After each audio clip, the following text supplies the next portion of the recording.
no omo e dey shas every day school community day school and that's a day school senior high school day school hono said be ya kakra mu no ye de awura boarding sa na no ma dwen omo e na fofia nto ata ye yi omu free ho enkofo ye omu dwa omanum so ba ye hwade mame eye ye friend say kwami pie nim anansen ya wono so asesa nano a wabeka say yen consider ba omu ya no na no tie asem bi oka wo say we don't have an economy now. What is Oforiata advising you on? Nansen ya no ka sa asem we. Say o man Ghana ye ni economy o ye ni sikasem entutu ye bia. O ka so man Ghana ni sikasem entutu ye we ya. Kwami pie nim say ye ni bi.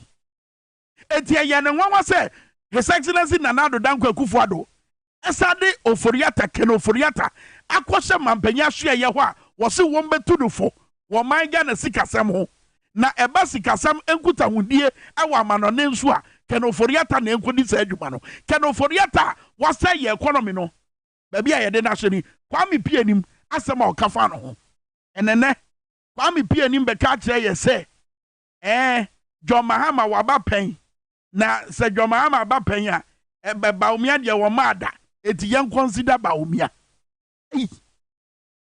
ede na asie ede na koso anadwo ede na adane ene opanyi ya Ghana for we ni de mawo ene wano asesa sa pani kuro ya na ka kire ye say the way baumia mo say economy no e be take your mind Ghana 30 years asani ya recover eti de na koso anadwo de chi we se say de Kwami pie ni manu asesa wo say John Mahama ba pen na baumia na wo ma da no baumia na won ye president da no ne yen consider no de na che say baumia ma da de na kire sabre one vice president one head of economic management team and sembe ne kafa no ho ansa no mobile ba mu and sembe kra ne gusu a ye kafa no na no a mampanyi the state of the nations address eba edu digitalization as ho anwani a ba omia nye ho hwe de obeya ne se obetutu din no edu ho no enye na wode na asia ne ma ba omia no. So what are we talking about?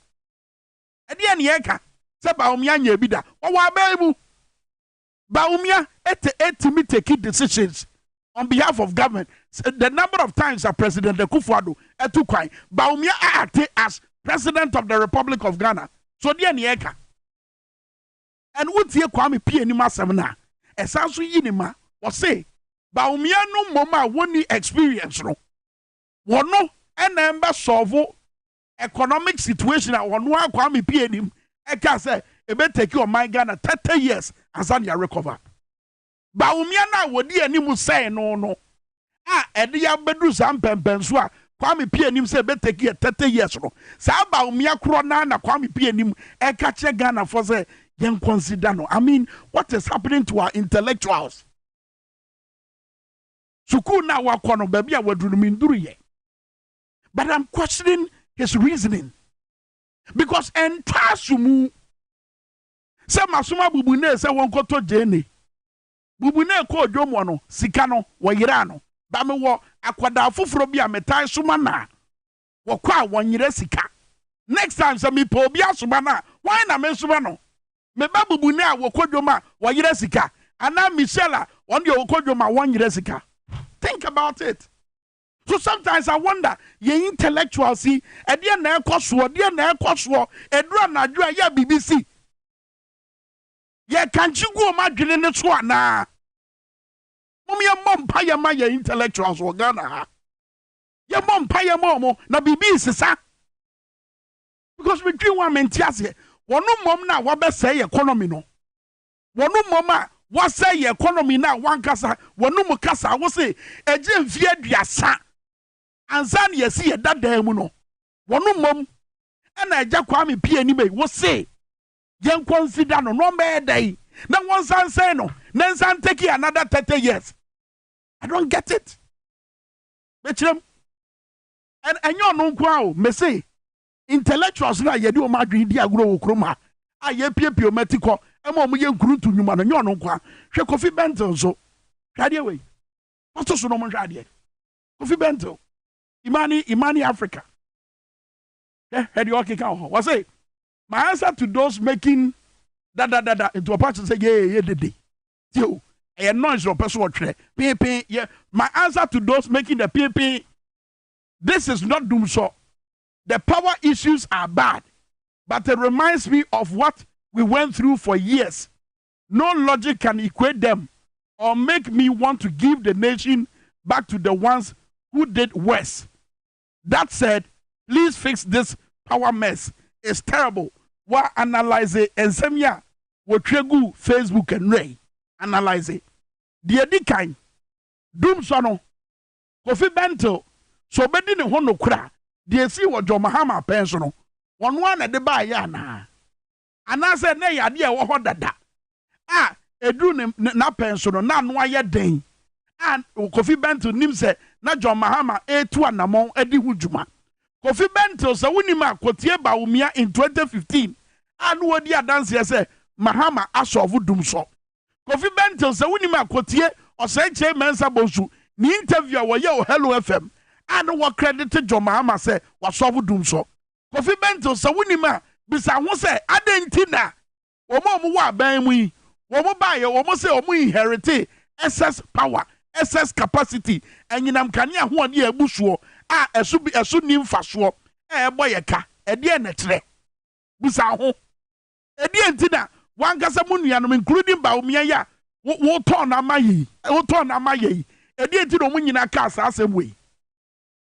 And as we continue to analyze the statement no kade o carry ya no saba say kania ne yedundum na mpa na mom yenye ne ye etisi yedum kania na yesa so a eyede se me wa yedum kania ne yesa so a eyede baade aba we ba ye investment be power no ye within the power sector every bra kania ni dum na so edum na so no ede na ban na ka fa ho na no state of the nation's address mampanyi ka bibi yenti o se che mensa bonsu na dance die ne ba okay say sikasem we have challenges obia obeka say sikasem sese no eye no na nipa kro no enokre eninim nti enokre sa na mum no say kanokre a kin say kanokre kire ye ho a sikasem no enye wontimi mfa nhye abai sa abai na ama sa ne mana yedin edientia enyina anim kin so wo hwe ene ma ebeto ye if anything the energy sector ye call dum so mu President Mahama and who pray say we you man if dum so mu nti we o take steps bi o se President Mahama na ne ho ye dey na ne ho pray no so be ye freedom so yimu onso wo a o say chairman sabonsu can a majority leader Kofi Bento wherever you are get close to the TV set baby a wo bi atwe fidie no ye tira man we mu e ma mo nye de mo ye 2016 and for man we go proye kan o say ye mu bio enough is enough mo ka je Kofi Bento so mo beti asem we can a majority leader no dwumadie bi a wo Hello FM ye friend akukọ abon akukọ abon kokuroko sai dwumadie no wo ase e no say na Jo Mahama epre ne ho na wo pentem eyi Ghana free kan ye dundum amobutu ne dindum so no fa so yetie no President Mahama na no pre ne say we you man if dum so mo nti we o take steps bi to get us out of it and any tema plans am dey buy to generate electricity for us on the face of it a good thing no yeah except that king some we kaya they be na me can say on the face of it no na ya the power yeah politics no be into it will be Daniel no and this is intellectual dishonesty ya no me your memu ano no kura ne da wo say no achim no achia no sada be ya wo de be chinchim wadwen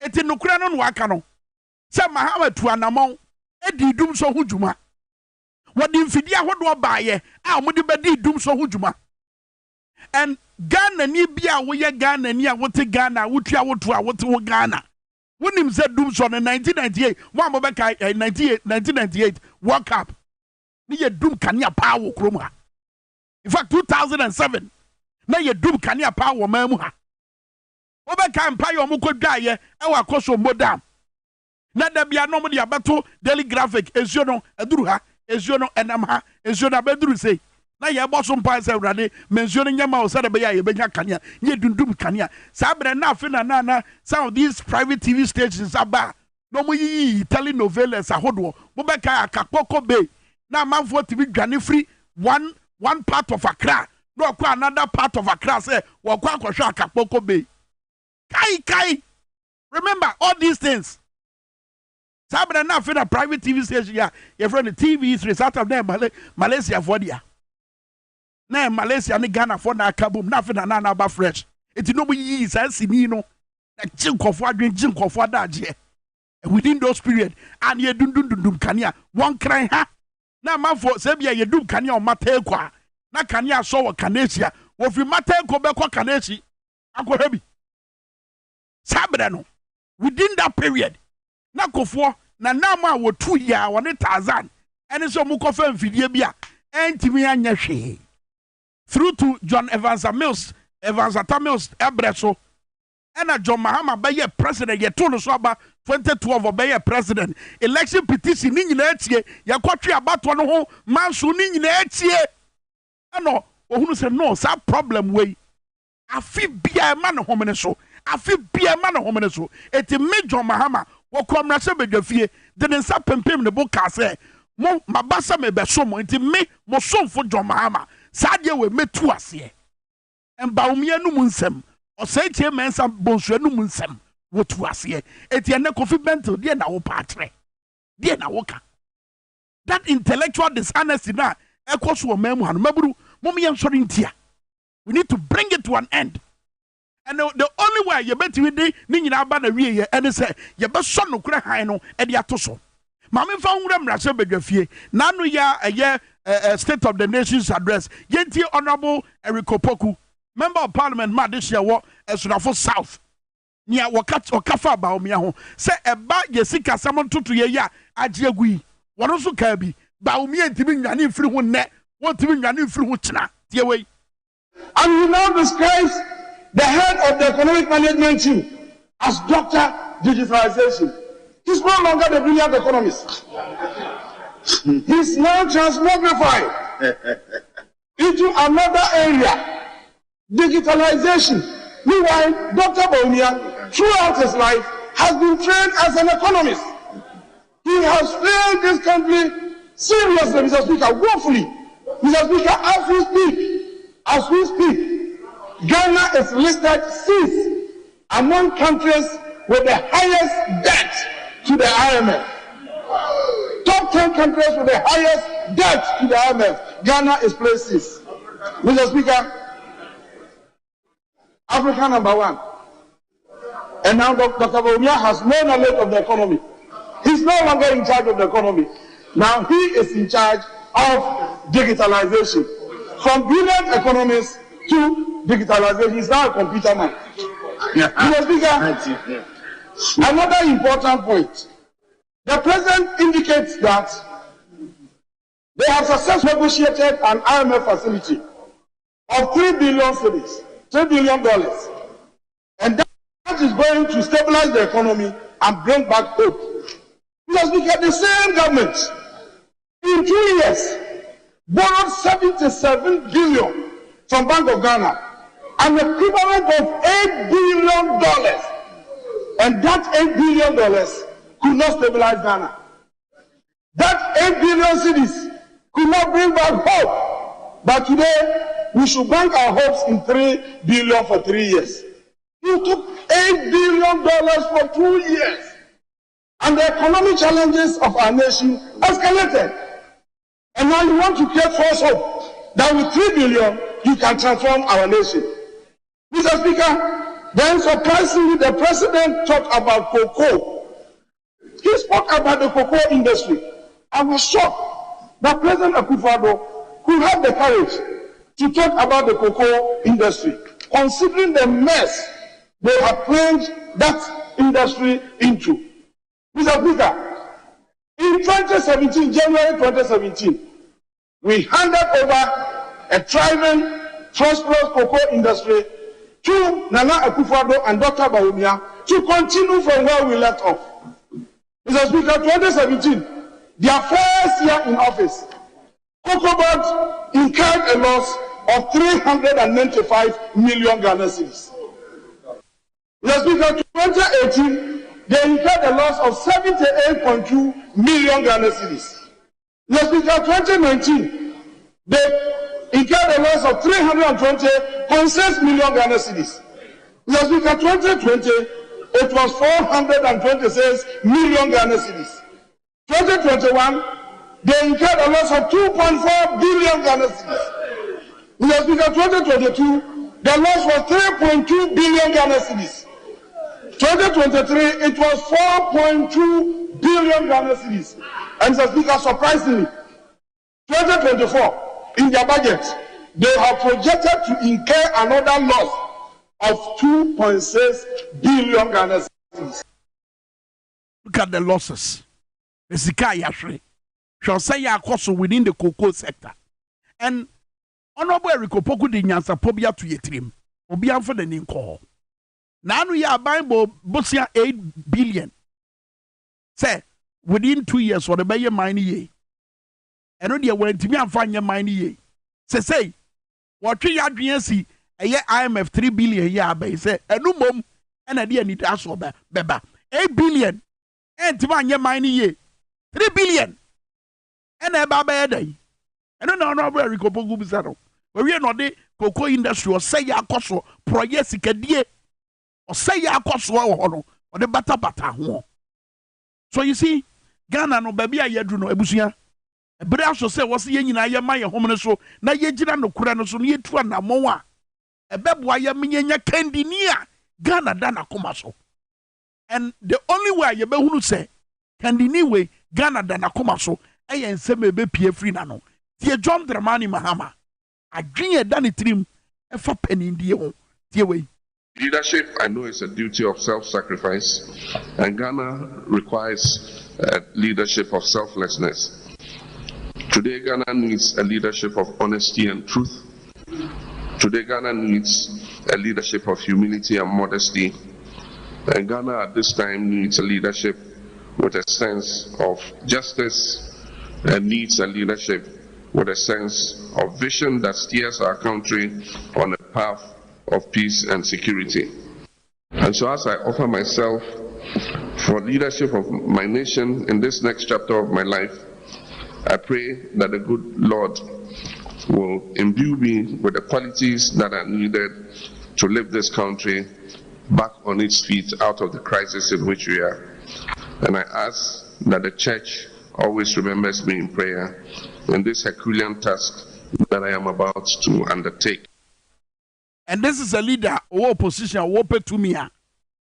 Was one shall bohunu, one shall bokwa, one share a bar, one timiniso. It will be a real with you. Be a realistic. And one of the realistic ways I want in the DNA say, Waba and crater one, or baby so. Yesika Saman crater one, or baby so magana for you na the and or say ya coso. The word so at the attitude of mine. Wakam ya to say, a new may be a binding ya, Wogusu a warrior and Wobetua so. I don't think that Wabera watch it, Candinia Ghana here and was say, ye hear Candinia or when you swadi who, ye hear Candinia or Brennan Wase, ye hear Candinia, Wabecano cre, and the Acha Mino, ye hear Candinia, Pere yo, and Dana Comaso. Pere yo, a ya dear hiano. What's your mind Ghana motto now, a your freedom and justice. Today, what's your brabona? Freedom no way, justice no way, Faudia no way, Faudia will bottom no away. What the was are? On my yes, say ya dear ho, young quire for net, young quire for China, and a area form, and then prowa a free IMF for no, and on a yes some, I ya a come for ye, and the attachment move for say, and only you need ask war. And you still want and go for ye and Namo Mosua, ya bedu sad your way. So woman never be mine anymore. Is that what we want? Yeah, ya pema ya hono no. We na bebo aye. Na hwade bi e course work for not teaching hospital. That be MPP. And the two who say eye Kumase eye ni stronghold. Kofo Anoche Teaching Hospital ne ka ne tibia no eno na wosoro ho no on said ye dan no ho akuku e dan ne soro akuku na nsen a opemso otufo se tu ababio ebetira badwam sire sika ma manfo so ye na doye edi sika ahodo baaye no na wo matimi aye nsiesie nti wo hwe emfonyi na wo fom ho na nsiesie o maye no ebi nie mesra mo fa me kodan ni mu na yenhwe proya akosu over the years all because of bad leadership. When you ask people where you are the sabia, when you warehouse, where you are the sabia, baby, a man for course, ye kwa kosa ya hu ya where you gayo, where you baby, ye hu ye, where you baby obi ya obeba, na so person or something kakra no best, one a gaye ni re. Said ye to be a city here. The city was here as was here yinka, where you baby, ye hu ye ya nipia. Her toilet seat no. They said the toilet seat in the city. And this has been the case over the years. When no support me the MPP ni NDC nyina. MPP ni NDC nyina.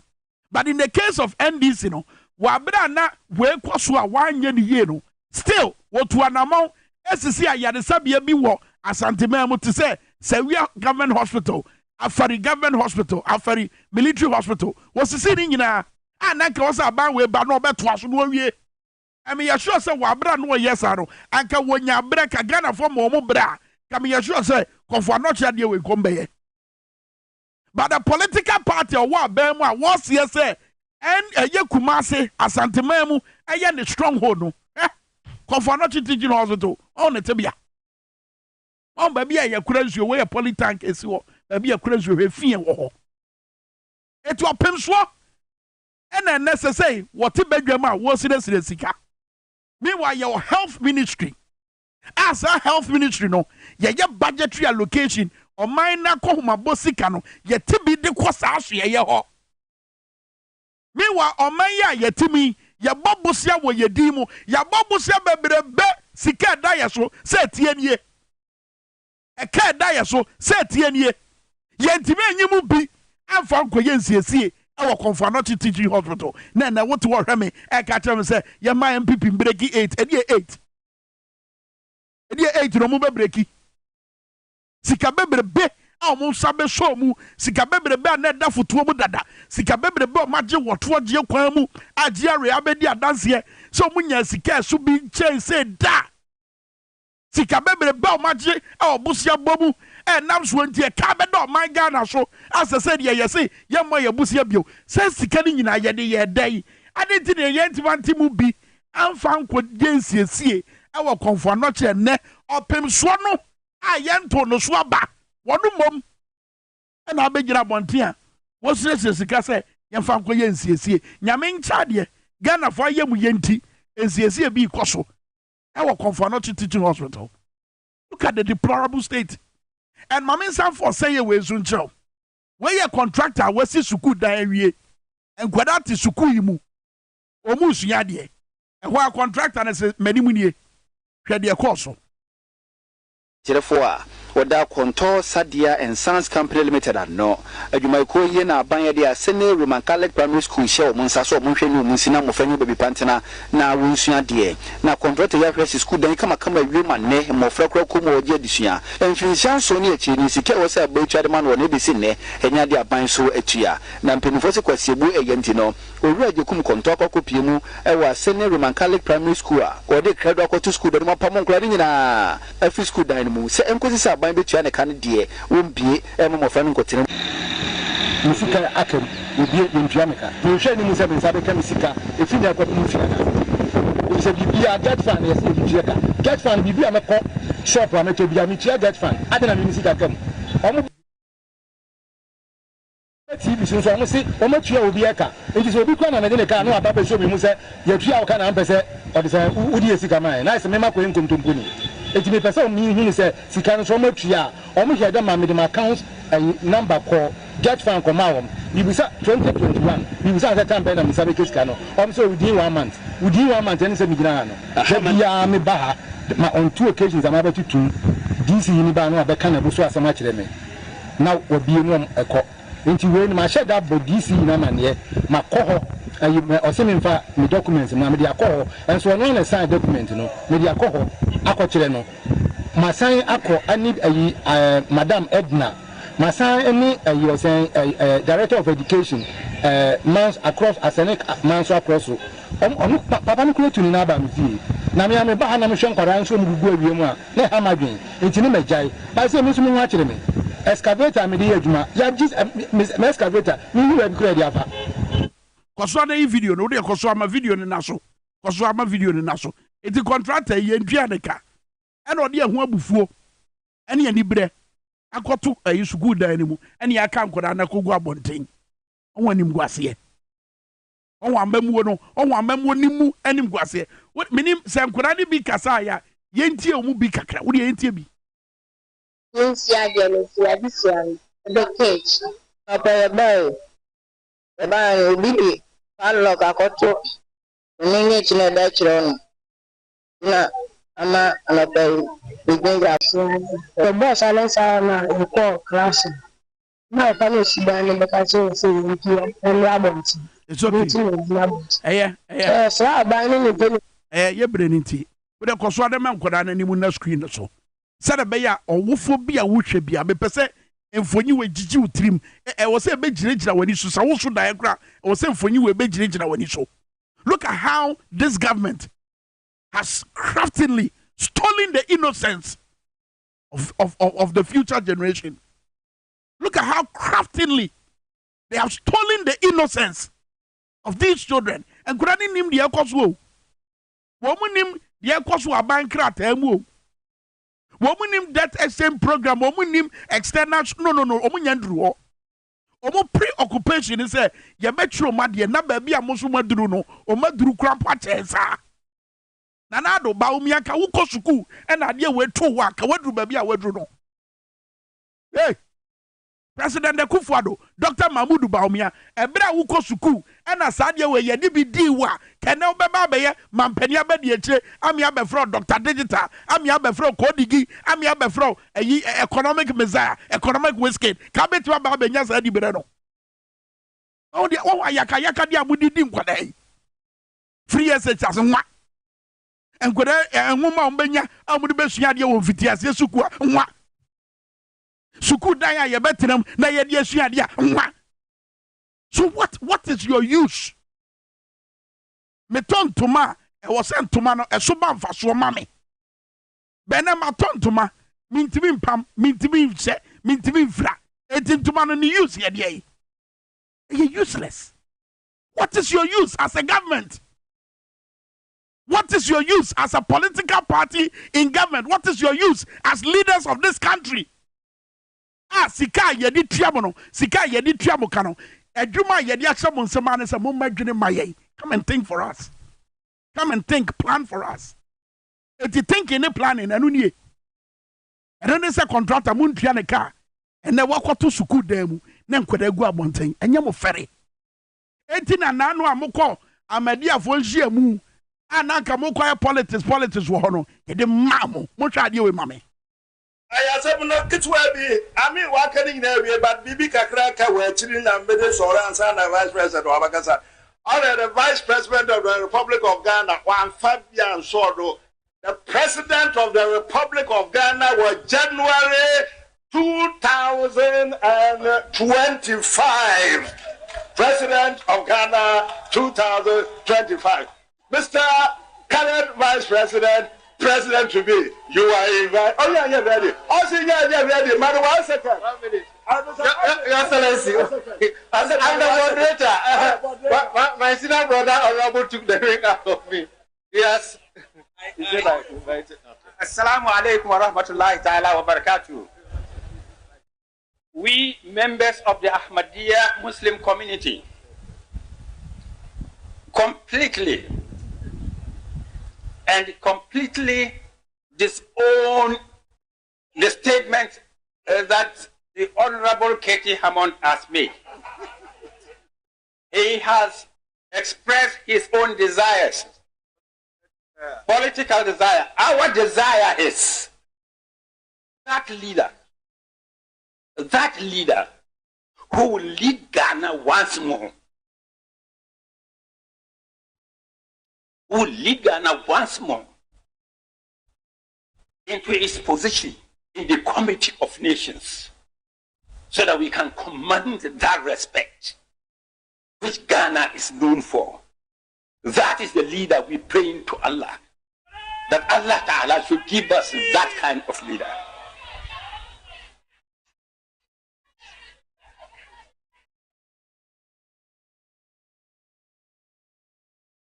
Assalamu alaikum wa rahmatullahi ta'ala. Atakbir! Allahu Akbar! Atakbir! Allahu Akbar! Nukura na eba akope. Eno waka kire mo no.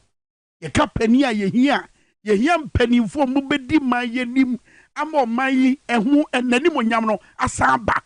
Ama man no etimedi e bibi man animu kan. Te said ye kane na ye di o manim no. We're the first black sub-Saharan African country to gain independence. Look at the command, the respect that Ghana was commanding years ago. To the sense that near Ghana, the gateway to Africa. And then answer, your opinion say, what political desire now, or political command do now, what be jina simpie suyakan. Amedia Muslimi for so much more free, Sassam no. But what bro much more free Sassam no. Muntie na muntie ni nyansa 7 ni.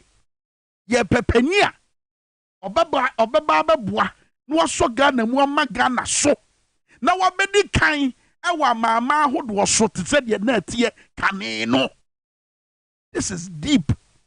O say ho ye din te said ye wo so ye din enim gwase na ntwa ho ma me fa nkom ra hye bedwafie enim gwase bi nso esi wo ho no ye fa pem so no ye fa Tonton Sansan no ento me ne ye odafo kwasi ba chie ena woye nsentwe ne obutu Ghana mrahye bedwafie no amohu bia fine but obekirechire mu sedie asem ni si ba kane na ye dum ye e wo mrahye bedwafie na ada ne nwom to wo mrahye bedwam ho no chamber ho no edie na si ye edie na de ba ye therefore akwaba kwame me dase chemu kire edie na ko ye kwame reho rebeho ahwe nkra ne video na ma me reho yeah of course o say akra school akra ne be kom yintua kanti akoto school dan nim se nkra ne pia bonten yeah benifo nya no mhwe hunye bibi ne ya na yare mfata o man Ghana enim gwase ni bi ni kwame o manpanyi ba parliament nano ebrada that's right ene ye be di nkomo afibia nsha se de atoke 67 hye no ana obeye sa pepepe na sa na o manpanyi gina mrahye bedwom nyina na parliament order generator so o kasa ni nyina parliament da generator so ebra no kasa dum so etu na parliament da generator so na be na wotwe ntemu asa na wotwe mienu ni ECG4 eba ne na parliament ko mbe dum kanea ne that is na yentete ye kire ana bia enkasa ho ko ya na o man dum no divise no ne de no mni option bia so o meden mbaba betwem if the parliament do mu ka be 23 million ya o muntu ya ye wow me so se no na ma ekutwa kanea ne mo enra no enti abra wo se hasare ne di kan kasa ye deputy minister for finance enti ono so kasa obo man panyina ba so ne ade anoko ka dum so asem ya enti kodu se okuje to abra kwa be kasa no o sorry jan on light ne dum ye wow enti na ka okuje to ba be kasa afa debate na yeah so omo to adwene enti ka abra kan no a wo sisi dua se dum so ni wono dum so ne de o man panyina bo modin se de oba ya obekan o sisu wa ha no o ka se o man panyi ba o sisu se wo ahwehwa ma dum so atutu aka ne ade se dum so ni wono be se 2017 ni ade no enti o de na no see ye no okuje to abla kwa be kasa eto no sorry jan o kan Mr. Speaker and light no call off okay yen hwe se de ni nyina si koye e wa mane bo we mu. I felt a sense of pride listening to the president on Tuesday. Mr. Speaker, we are all here. We heard the president say that it has gone through proper negotiations in trying to renegotiate the monstrous IPP agreements that our friends on the other side signed. And this also came back to haunt us in 2019. Mr. Speaker, right after that, government had to make a huge commitment to address the IPPs and to make sure that we sustain the lights and not go back to the doomsday days that we were saddled with right before 2017. And I don't see Anna can get of parliament.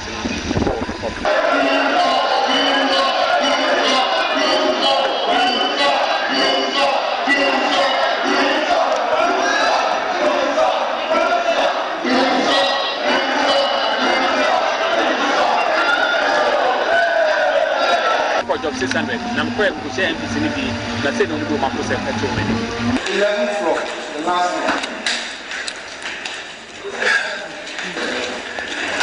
na wodi ma de kuta potential ma mo light ye dum ɛnyɛ dumsɔn na ayɛ kam a Ghana fo ti ase sɛ ɛda so wɔ dumsɔn a ɔmo ti ase da mo ɛno mo na ɛwɔ yi sɛ parliament whole block like this na light ɛni hɔ na honorable members they will have to use manual staircase to their offices. I am climbing manually to the 11th floor. 11th floor. You can imagine the discomfort. Look at the way I'm sweating. This is where we find ourselves as Ghanaians. We want to know by the right time of coming. I don't know if you want our first steps. Lift, and I say I'm like off. You can steps no way down. In some of the doors. It's the young day. Oh, come to it. I can't come to it.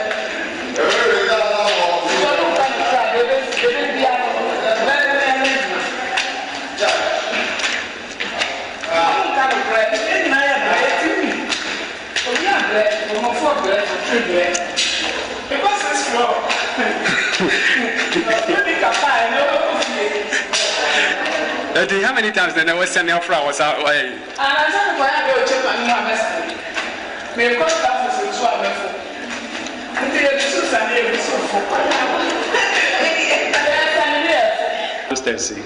I will come home and say, Dumson, I can't have done be antino. Maybe I can. So I let NPBR, you know, the cocktail floor. Who's about my bread to Barcelona? Nana part of Ghana. And then Dumson and Yaba. But the president of the Okasa, and Uti, but I think you know how Besides, say, I'll buy everything. 1 megawatt of power from Africa. All by also remember the power of the grid to be a boca, a trap power council, near the banner also, excess capacity near the and so near Kobe.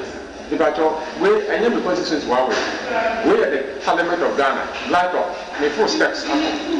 Yaman Warren, when in Amenco.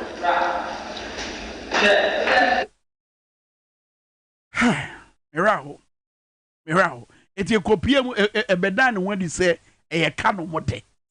Sana baba official parliament ni ndi nkomo kan kire se de no a nti de agudi nti ama yedum kanea ni ba de atene se omdeka 23 million nti yedum kanea na kwa menye we nko a sata ma kanea ne bidum na nipa ne bi fi bia 12 floor bad down ka lifting nti fire service lift kemu no mene ima ya experience bi da na ye call mrasho bedwafia na ye ne Dr. Kasila to forcing egodi nko onso na ya no pantini pentem eti ye woma na de ni kai enu enko ebie ya de dibrika ye go full steps sanity ado ma dwa akosi tepa no ma dwa akosi anomanyi fie anomanyi pola se dabi se wahwa se be ka da bibisi o munyina ba febe sanity amanfo no bibiri o se o mu ya adwumayefo mo mra hye bedwom to o mutimi no ya o mutimi no ndi nkomo eti atu o na se enye easy ma omukra obi say bra be 20 minutes ni ehemu tutu omu ho so the technicians ne fire but we have national security issue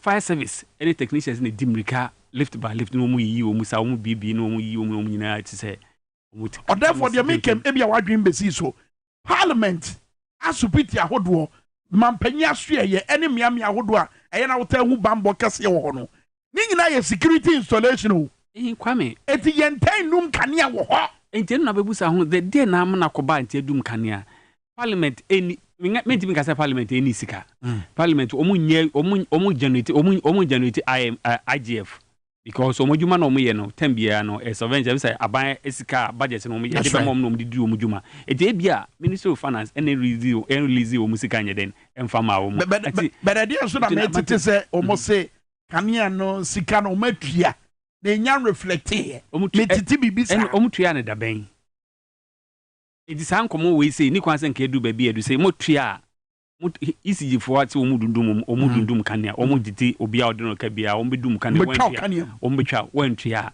eti muti sanwi no ma akwakotua bi no say bi mukotua na visa agent kwan isiji aba betua enra na ebetua ye enti receipt ni enti munhwe enti no kan visa nke ndu ba bia edu enti se na tede ankomodie bi ankoso ye enti ne ma ne ba sa enti if he say we nye ade a betwa to say sase we be to parliament my Ghana because and fataye and him go sempa nti normal atoto ya e fere no ebi na ne ya dan na di e wo Tonton Sansan so kwasi me da say